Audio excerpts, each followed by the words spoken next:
حیات ہے جو چاہو مانگ لو، میرے نبی حیات ہے جو چاہو مانگ لو،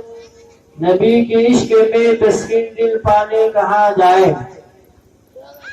نبی کے عشق میں تسکین دل پانے کہاں جائے، مدینہ جا نہیں سکتے تو دیوانے کہاں جائے، مدینہ جا نہیں سکتے تو دیوانے کہاں جائیں، جب مدینے کے تصور میں نکل جاتا ہے دل، جب مدینے کے تصور میں نکل جاتا ہے دل، حسن عالمگیر کے سانچے میں ٹہل جاتا ہے دل، حسن عالمگیر کے سانچے میں ٹہل جاتا ہے دل۔ برادر اسلام و سامعین کرام، آج یہ محفل پاک، یہ میلاد پاک اس کے صدقے میں ملی، یہ محفل پاک نبی کے صدقے میں ملی، اور یہ مہینہ ربیع الاول شریف کا مہینہ ہے، تمام سنی حضرت کو معلوم ہے۔ ربیع الاول کا معنی ہی ہے پہلی بہار، پہلی بہار،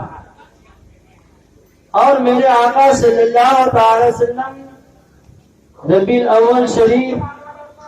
12 تاریخ کو تشریف لائے بھور میں، اور رمضان شریف کا مہینہ بھی بہت اونچا مقام رکھتا ہے، مگر یہ ربیع الاول شریف کا مہینہ تمام مہینوں سے افضل ہے، کیونکہ رمضان شریف میں مقدس قرآن اترا، اور ربیع الاول شریف کے مہینے میں صاحب قرآن تشریف لائے،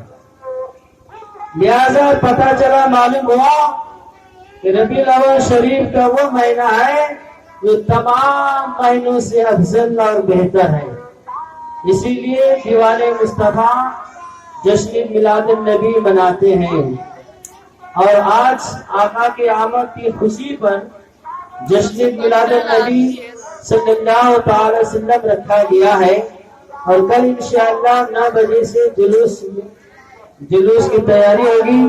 آپ تمام حضرات جلوس میں تشریف لائیں گے۔ یہ ربیع الاول شریف کا مہینہ وہ مہینہ ہے،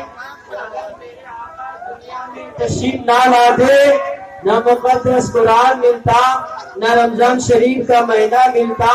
اگر میرے آقا تشریف نہ لاتے تو نہ ایمان اور نہ کوئی چیز، دنیا کی کوئی بھی شے، دنیا کی کوئی بھی چیز ہمیں نہ ملتی۔ اسی لیے میرے آقا صلی اللہ علیہ وسلم تشریف لائے تو ہمیں ایمان بھی مل گیا، ہمیں رمضان بھی مل گیا، ہمیں قرآن بھی مل گیا، ہمیں سب کچھ، ہر ایک چیزیں مل گئی۔ پتہ چلا، معلوم ہوا کہ ربیع الاول شریف کا وہ مہینہ ہے کہ ربیع الاول شریف کے مہینے کے صدقے میں، میرے نبی کے صدقے میں دنیا کی ساری چیزیں مل جاتی ہے۔ رب تبارک و تعالیٰ کا خود ارشاد فرما رہا ہے، اے موسیٰ، اگر میں اپنے محبوب کو پیدا نہ کرتا، اے موسیٰ، اگر میں اپنے رسول کو پیدا نہ فرماتا تو نہ زمین و آسمان پیدا کرتا، نہ جنت و دوزخ کو پیدا کرتا، نہ عرش و کرسی کو پیدا کرتا، نہ شجر حجر کو پیدا کرتا، اے موسیٰ تمہیں بھی پیدا نہ کرتا۔ اور اگر میں اپنے محبوب کو پیدا کرنا مقصود نہ ہوتا تو اپنی ربوبیت کو بھی ظاہر نہیں کرتا۔ سبحان اللہ، سبحان اللہ، سبحان اللہ۔ یہ وہ ربیع الاول شریف کا مہینہ ہے، یہ ہمارے آپ کے لیے نجات کا ذریعہ ہے۔ دیکھیے، ابو لہب مذہب اسلام کو قبول نہیں فرمایا، مرتے دم تک میرے مصطفیٰ نے بہت ہی کوشش کیا کہ چچا آپ کلمہ پڑھ لیجئے، نجات کا ضامن میں بن جاؤں گا، مگر ابو لہب نے کلمہ نہیں پڑھا، مذہب اسلام کو قبول نہیں کیا۔ میرے مصطفیٰ کے چاہنے والوں، یہ وہ ابو لہب ہے جو میرے سرکار کے خود چچا جان ہے، اور ابو لہب نے اپنے بھتیجے کے پیدائش کے موقع پر اپنے لوگوں سے انبیاء کو آزاد کیا تھا اس انگلی کے اشارہ سے، اور جس انگلی کے اشارے سے آزاد کیا تھا، جس کے بارے میں جب ابو لہب دنیا سے کوچ کر گیا، جب دنیا سے چلا جانے کے بعد لوگوں نے، کسی نے خواب میں پوچھا، اور ابو لہب سے پوچھا ما فعل اللہ لگا، اللہ تعالیٰ نے تمہارے ساتھ کیا سلوک کیا، اللہ تعالیٰ نے تمہارے ساتھ کیا معاملہ کیا۔ تو ابو لہب نے کہا اے لوگوں میں عذاب میں مبتلا ہوں، لیکن جب میں اپنے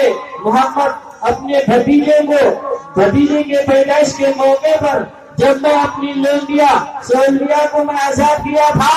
تو اسی کے صدقے میں جب ربیع الاول شریف کا مہینہ تھا، جب میرے مصطفیٰ صلی اللہ علیہ وسلم کا پیدائش کا دن آتا، تو اس دن عذاب میں تخفیف ہو جاتی ہے۔ پتہ چلا، معلوم ہوا ایک ابو لہب ہے، مذہب اسلام کو قبول نہیں کیا، صرف سرکار کی آمد پر ایک لونڈی کو سولیا کو آزاد کیا تھا، جس کی وجہ سے ایک دن سال بھر میں عذاب میں تخفیف ہو جاتی ہے۔ جب اس اپنی انگلی پر چوستا ہے تو کچھ راحت مل جاتا ہے۔ جب ابو لہب کا یہ معاملہ ہے تو سنی حضرت کو کیوں نہیں نجات ملے گی؟ یقیناً جنتی ہے، یقیناً نجات کا ذریعہ ہے۔ اسی لیے دیوانے مصطفیٰ جب تک مصطفیٰ کا پیدائش کا موقع آتا ہے اپنے نبی کو یاد فرما لیتا ہے، اور میرے آقا صلی اللہ علیہ وسلم جب دنیا میں تشریف لے کر آئے، میرے مصطفیٰ جب دنیا میں تشریف لے کر آئے اور آتے اب سجدہ ریز ہوئے، آپ کو معلوم ہے میرے آقا سے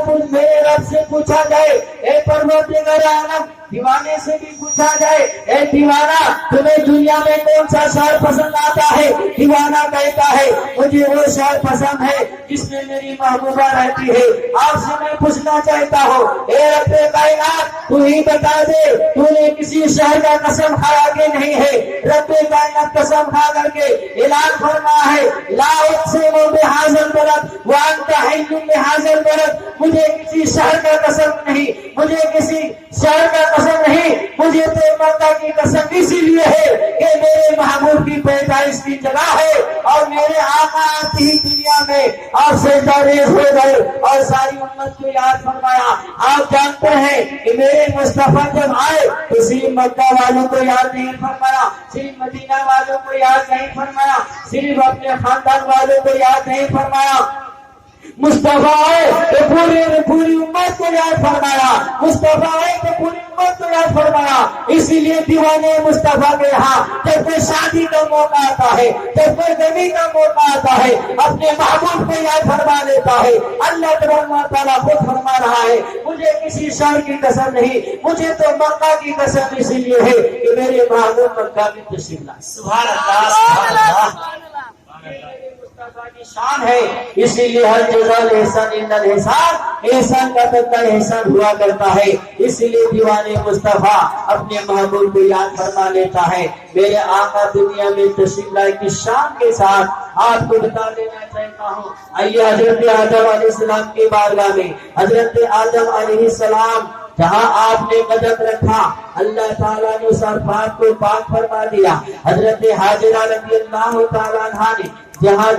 اپنا قدم کو رکھا تو اللہ تعالیٰ نے صفا مروہ کو پاک فرما دیا، اور حضرت اسماعیل ذبیح اللہ نے جہاں اپنے پیر کو رکھا وہاں اللہ تعالیٰ نے آگے زمزم کو پاک فرما دیا۔ اس سے پتہ چلا، معلوم ہوا کہ اللہ تبارک و تعالیٰ نے عرفات کے میدان کو پاک کیا، حضرت آدم کے سجدے میں پاک فرمایا، اللہ تبارک و تعالیٰ نے صفا مروہ پہاڑی کو پاک فرما دیا، تو اللہ تبارک و تعالیٰ نے ارشاد فرمایا، ان الصفا والمروہ من شعائر اللہ، بے شک صفا اور مروہ اللہ تعالیٰ کی نشانی میں سے ہے۔ تو پتہ چلا، معلوم ہوا کہ اللہ تبارک و تعالیٰ نے صفا اور مروہ پہاڑی کو پاک فرما دیا۔ جہاں حضرت اسماعیل نے قدم میں لگایا، یہی کو لگائے تھے، اللہ تعالیٰ نے اسی زمزم کو پاک فرما دیا گیا، فرما دیا۔ اور میرے مصطفیٰ جب دنیا میں تشریف آئے اور آپ نے اپنی پیشانی میں زمین کو رکھا تو اللہ تبارک و تعالیٰ نے پورے زمین کو پاک فرما دیا۔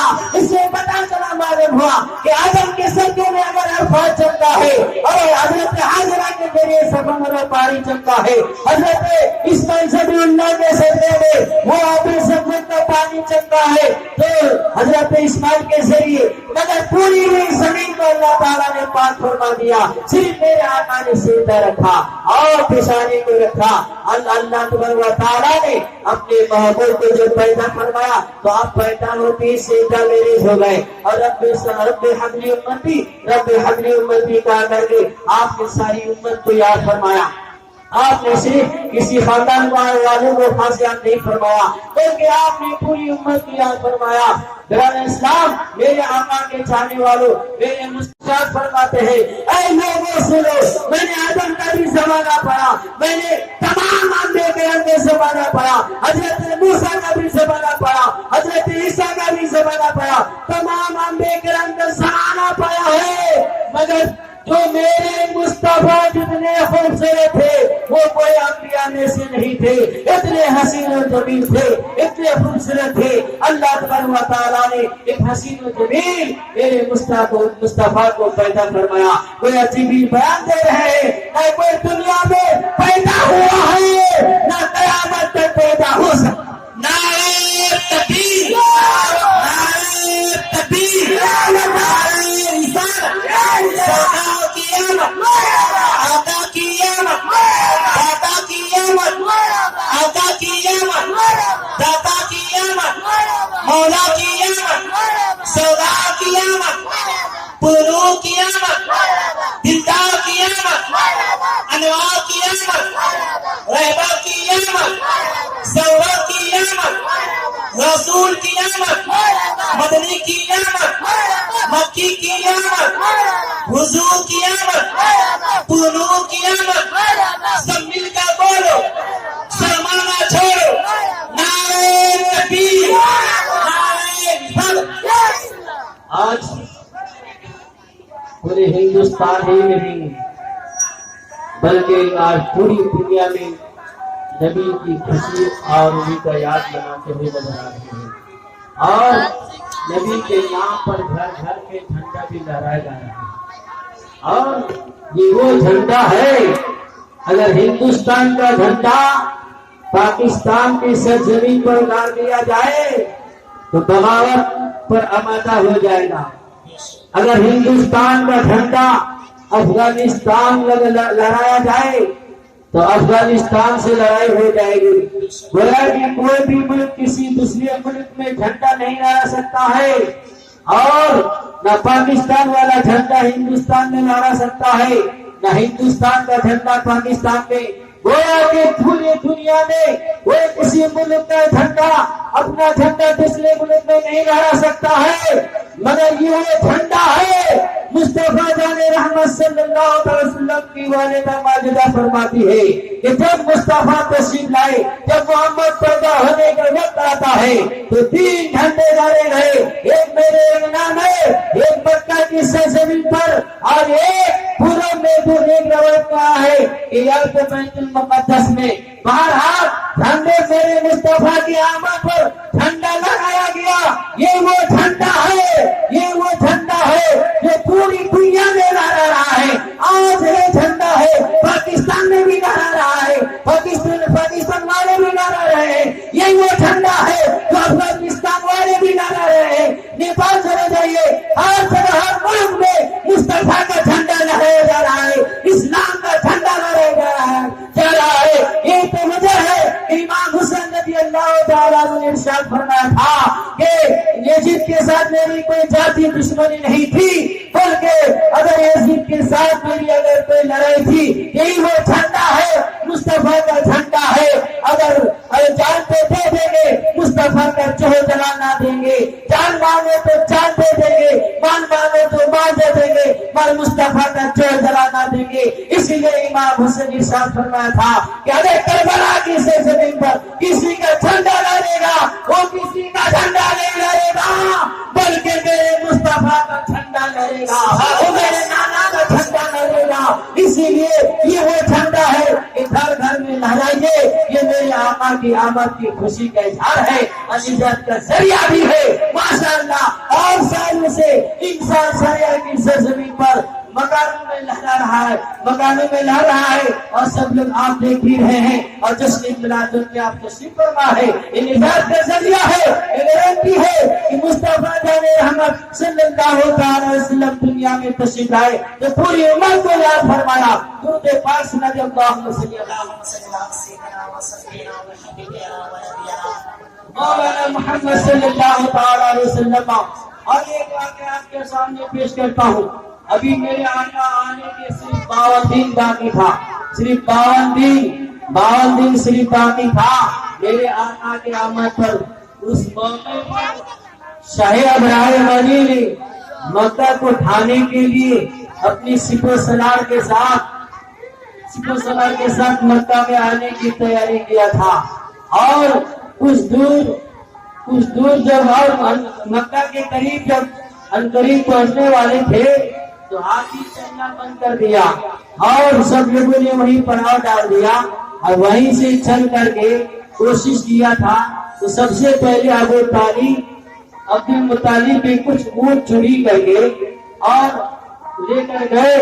عبد المطلب صبح کو شاہ ابراہ کے پاس پہنچا اور کہا، اے شاہ ابراہ، تمہیں معلوم ہے شاہ ابراہ جب کہ میرے مصطفیٰ عبد المطلب کی تعظیم کے لیے کھڑا ہو گیا اور خیمے سے نکل کر کے ادب کے ساتھ کھڑا ہو گیا اور عبد المطلب سے پوچھا، آپ کون ہیں؟ کہا کہ میں عبد المطلب ہوں، میرا نام عبد المطلب ہے۔ آپ کا آنا کس لیے ہوا؟ آپ کی آمد کس لیے ہوئی؟ عبد المطلب نے ارشاد فرمایا، اے شاہ ابراہ، تمہارے سپاہی ہمارے مال لے کر کے آیا ہوا ہے اور ہمارے اونٹ لے کر کے آئے ہوئے ہیں، اسی لیے میں اپنا مال لینے کے لیے آیا ہوں، میں اپنا اونٹ کو لینے کے لیے آیا ہوں۔ شاہ ابراہ سن کر کے ہنسنے لگا، زیردار ہنسا اور کہا، عبد المطلب، میں تو یہ سوچ رہا تھا کہ آپ صرف کعبہ کو بچانے کے لیے آئے ہوں گے، لیکن مجھے تعجب ہے آپ کی بات پر کہ آپ اپنی مال کی فکر کرتے ہیں۔ اور حضرت گرامی عبد المطلب نے جواب دیا تھا، اے شاہ ابراہ سن لے، مجھے کیوں نہیں فکر ہو، مجھے کیوں نہیں غم ہو، وہ میرا مال ہے۔ اور جہاں تک خانے کعبہ کی بات ہے اور خانے کعبہ کی بات ہے تو خانے کعبہ کو ڈھانے کے لیے آئے ہو، اس خانے کعبہ کا حفاظت اللہ تبارک و تعالیٰ فرمائے گا، رب کائنات فرمائے گا، اور خانے کعبے کا مالک جانے کہ خانے کعبہ کس طرح حفاظت ہوگا۔ میں اس لیے اپنی دولت کو لے کے آیا ہوں، میں اپنا سامان لینے کے لیے آیا ہوں، میں اپنا اونٹ لینے کے لیے آیا ہوں۔ آپ کو معلوم ہے شاہ ابراہ سپہ سالار کے ساتھ جب خانے کعبہ کے قریب پہنچا، اللہ تعالیٰ نے ایسا غضب ڈال دیا، ایسا غضب کیا کہ ابابیلوں کو حکم دے دیا، ابابیل اپنے پنجوں میں اپنے منہ میں کنکریاں لے کر کے اور شاہ ابراہ اور ان کے جتنے سپاہیاں ہوئی تھی تمام لوگوں پر پتھروں کی بارش سنگریز ہونے لگے، پتھروں کی بارش ہونے لگی، یہاں تک کہ شاہ ابراہ اور سب کی سب نست نابود ہو گئے۔ یہ میرے آقا صلی اللہ علیہ وسلم کی برکت ہے جو عبد المطلب نے حضرت آمنہ رضی اللہ تعالیٰ عنہا کو لے کر کے خانے کعبہ کے پاس دعا کیے تھے، یا اللہ میں جانتا ہوں تو نے مجھے یہاں عطا فرمایا ہے، تو نے مجھے نوازا ہے کہ میرے خاندان میں ایک نورانی بچہ پیدا ہونے والا ہے، میرے خاندان میں ایک نور والا بچہ پیدا ہونے والا ہے۔ اگر آمینہ کے شکمخانی میں، اگر آمینہ کے پیٹ میں اگر وہ نور والا بچہ آ رہا ہے، اسی بچے کے صدقے میں کعبہ کے لیے دعا کرتا ہوں، یا اللہ تو کعبہ کی حفاظت فرما لے، کعبہ کی حفاظت فرما لے۔ اللہ تعالیٰ نے ان لوگوں پر ایسا پتھروں کی بارش برسایا ابابیلوں کے ذریعے کہ سب کے سب نیست نابود ہو گئے، اور اللہ تعالیٰ نے اپنے خانے کعبہ کی حفاظت فرما لیا۔ اور عبد المطلب کی دی ہوئی دعا، عبد المطلب نے جو دعا کیا تھا نبی کے صدقے میں عبد المطلب کی دعا بھی بار الہی میں مقبول ہو گئی۔ درود پاک اللہم صلی علی سیدنا و شفیعنا و حبیبنا مولانا محمد بارک وسلم، صلو علیہ الصلوۃ والسلام علیک یا رسول اللہ صلی اللہ تعالی علیہ وسلم۔ برادر اسلام، آج ضرورت ہے باہر سے آئے ہوئے علماء اکرام کی تقریر سننے کی، اور انشاءاللہ آج رات بھر پروگرام چلے گا۔ اب دیکھنا یہ ہے کہ آپ کب تک جاگ رہے ہیں، کب تک آپ جوش و خروش کے ساتھ علماء اکرام کے ساتھ دے رہے ہیں۔ باہر سے آئے ہوئے مہمان آ چکے ہیں، اور حضرت علامہ مولانا خطیب الجی شان حضرت اختر رضا صاحب تقریبی صاحب اس ایوان سے تشریف لا چکے ہیں. انشاءاللہ کچھ ہی لمحہ کے بعد رونق افروز سبھی لوگ باری باری ہوں گے. اور میں اپنی تقریر سے ختم کر رہا ہوں.